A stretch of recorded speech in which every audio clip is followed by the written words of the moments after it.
கோவையில் முன்னாள் முதலமைச்சர் ஜெயலலிதா நினைவு தினத்தை முன்னிட்டு கோவை அவினாசி சாலையில் உள்ள அவரது திருவுருவ சிலைக்கு மாலை அணிவித்து அதிமுகவினர் நினைவஞ்சலி செலுத்தினர். தமிழகத்தின் முன்னாள் முதலமைச்சர் ஜெயலலிதா கடந்த 2016ஆம் ஆண்டு உயிரிழந்தார். அவரது 4ஆம் ஆண்டு நினைவு தினம் இன்று அனுசரிக்கப்படுகிறது. இதனையொட்டி தமிழகம் முழுவதும் உள்ள அதிமுக தொண்டர்கள் அவரது திருவுருவ படத்திற்கு மாலை அணிவித்து அஞ்சலி செலுத்தி வருகின்றனர். இதன் ஒரு பகுதியாக கோவை மாவட்டம் அதிமுக சார்பில் அவினாசி சாலை அண்ணா சிலை சந்திப்பில் உள்ள ஜெயலலிதாவின் திருவுருவ சிலைக்கு மாலை அணிவித்து மரியாதை செலுத்தப்பட்டது. இதனைத் தொடர்ந்து அக்கட்சியினர் 2 நிமிட மௌன அஞ்சலி செலுத்தினர்.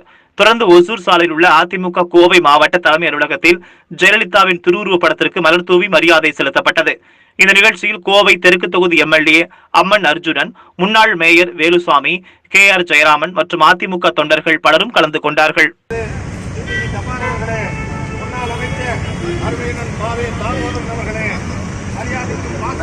அருமை சகோதரிகளே, கருப்பு சட்டை அணிந்திருக்கக்கூடிய அம்மாவுடைய நினைவிலே கலந்து கொண்டிருக்கக்கூடிய அனைத்து அண்ணா திராவிட முன்னேற்ற இறைவன் நல்வழி சேர நீங்கள் உறுதிமொழி எடுத்துக் கொள்ள வேண்டும் என்று உங்களை இந்த நேரத்திலே